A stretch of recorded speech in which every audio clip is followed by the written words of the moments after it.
السلام علیکم. و علیکم السلام و رحمت استاد عزیز شما خوب هستین؟ الله. الحمدلله. سوال من درباره همه شیعه مردم.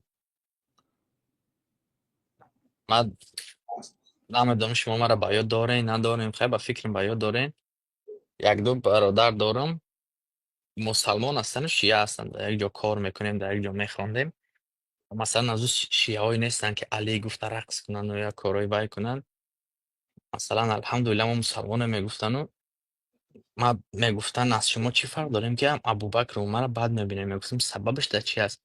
بعد از همین میگفت از کتابای صحیح بخاری مسلم از همو مثال میوارد، دلیل میوارد که نه در اینجا مثال ویا میگه از جنگا میگریختن خانواده نعوذ بالله. پیغمبر. این گپ همش دروغ است. خیلی گپ نیست در یگان جای صحیح بخاری و نه در یگان جای غیر صحیح بخاری. یگان جا نمیگریختن، همیشه در پیش جنگ میکردن. ناترسترین مردم دنیا بعد پیغمبر حضرت ابوبکر هستند.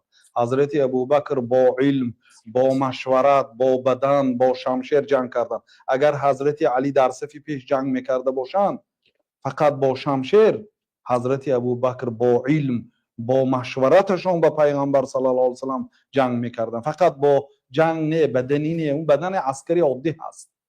حضرت علی اون وقتا جوان بودن، در پیش عسکرا جنگ میکردن.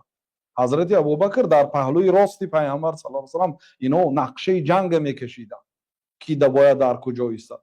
به کماندیر، به قماندان، به سرفرمانده در یک دقیقه 1000 لشکری با قوت نیست و نابود میشد. اگان و پیش میگد میدارید که درون کتی میبینه همه تانه میچیند. بیفایده همی برای این کماندیری زیرک در کار، سرفرمانده یا عالی با قوت در کار. و حضرت ابوبکر هم خیلی بودن. این معنیش اینه که از جنگ میترسیدن، در پیش جنگ میکنن. لیکن پیامبر صلی الله علیه و اینجا بیامد در قفای ایستاده مردم اداره میکردن.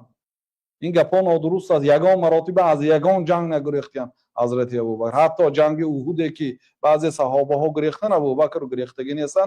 شما گپای اونای گوش نکنید. بعد بله، میگن این شب میگویند شبای قدر است برادر عزیز. مسئله های عقیدوی بعد رمضان ان شاء الله گوش نکنید. شیعه هایی که خاصتا اثنا عشری هستند، عموما شیعه ها یگان جای حقیقت ندارد. مذهب اونها باطل ترین مذهب.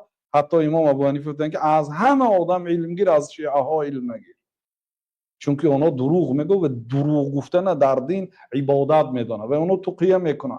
بعضی دامله های ما کمتر به فریب آنها گرفتار شدن از سادگی هاشونه، چون که آنها در پیش آنها حضرت عایشه رضی الله عنها، حضرت ابوبکر صدیق رضی الله عنه میگفتن.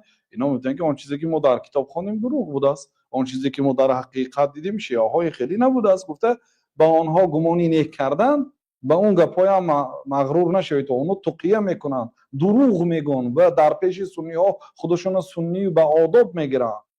با اونها عموما اعتقاد نکنه. حتی بعضی علما شیعه ها را از 72 گروهی که به مسلمانان نسبت داده میشه از اونها هم برآوردگی هستند. حتی 72 گروهی گمراه به نام درات بها از اون هم بیرون، از گروه مسلمان ها بیرون.